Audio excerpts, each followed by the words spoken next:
Kupitia Baharia TV, leo tumezungumzia ugonjwa wa saratani ya shingo ya kizazi ambao ni miongoni mwa saratani zinazoathiri zaidi wanawake. Katika mahojiano maalum, mganga mfawidhi Justin Stefano Mgaya kutoka hospitali ya Uhai Baptisti Soweto iliyopo jijini Mbeya anafafanua kuhusu ugonjwa huu na namna unavyoathiri jamii. Dr. Mgaya anaeleza kuwa saratani ya shingo ya kizazi ni ukuaji usio wa kawaida wa seli katika shingo ya kizazi, mara nyingi ukisababishwa na maambukizi ya virusi vya HPV. Anasema ugonjwa huu huwakumba zaidi wanawake, hasa kuanzia umri wa miaka 30 na kuendelea. Anasisitiza umuhimu wa uchunguzi wa mapema, chanjo ya HPV kwa wasichana na kuwahi hospitali pale dalili zinapojitokeza ili kuepuka madhara makubwa. Kwa majina naitwa Dr. Justin Eniat Stefano, ni mganga mfawidhi wa kituo cha Uhai Baptisti Center kilichopo hapa Soweto. Saratani ya shingo ya mlango wa kizazi ni aina ya saratani ambayo inatokea katika mlango wa kizazi kwa wanawake, ama ni kansa ambayo inatokea katika mlango wa kizazi, ama kwa kitaalamu tunaita cervix, mlango wa kizazi. Ugonjwa huu wa saratani ya mlango wa kizazi au shingo ya mlango wa kizazi inakumba watu ambao wako katika umri wa miaka kuanzia 35 mpaka miaka 50. Dr. Justini Mgaya anabainisha kuwa saratani ya shingo ya kizazi husababishwa zaidi na maambukizi ya virusi. Hata hivyo, pamoja na chanzo hicho kikuu, kuna sababu nyingine zinazoongeza hatari ya mwanamke kupata ugonjwa huu. Sababu ama chanzo cha saratani ya mlango wa kizazi husababishwa na human papilloma virus. Huyu ni aina ya virus ambaye anaenda kuathiri cervix ama mlango wa kizazi, na vitu ambavyo vinachochea kupelekea huyu mdudu kupata nafasi ya kusababisha hii saratani ya mlango wa kizazi viko vingi. Sababu ya kwanza ama kiashiria cha kwanza, mtu anaweza kaa kwenye listi ya watu wengi ama akiwa na wapenzi wengi, inasababisha kwenda kupelekea huyu mdudu aweze kupata nafasi ya kusababisha maambukizi ya hiyo saratani ya mlango wa kizazi. Lakini jambo la pili, tunasema mtoto ama binti mdogo kuanza kushiriki tendo la ndoa akiwa mdogo.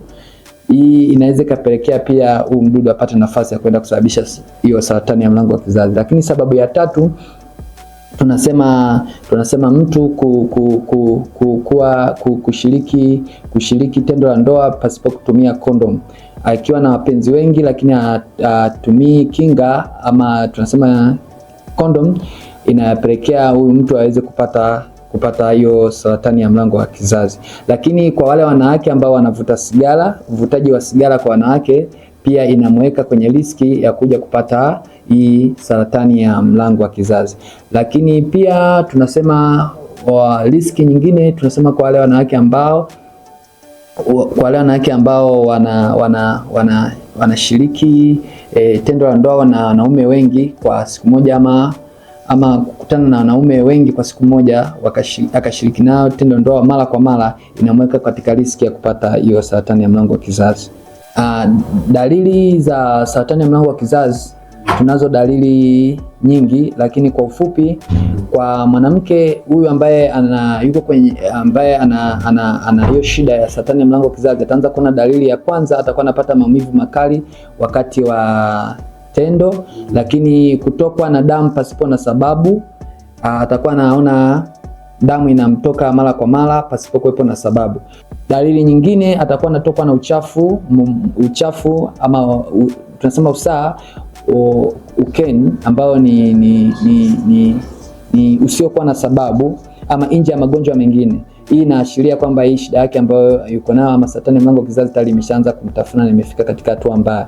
Maumivu makali ya chini ya kitovu, maumivu ambayo ni ya tumbo yanakuwa chini ya kitovu, lakini kuchoka, anaanza kuona homa, na dalili nyingine kama imeshaanza kusambaa kwenda kwenye viungo ambavyo vinafuatana, tunasema zile organi ambazo zinaambatana pamoja na hiyo mlango wa kizazi, vikishaanza kuathirika, ataanza kusikia maumivu wakati wa kukojoa, maana yake tunajua kibofu kimeshaathirika na dalili nyingine.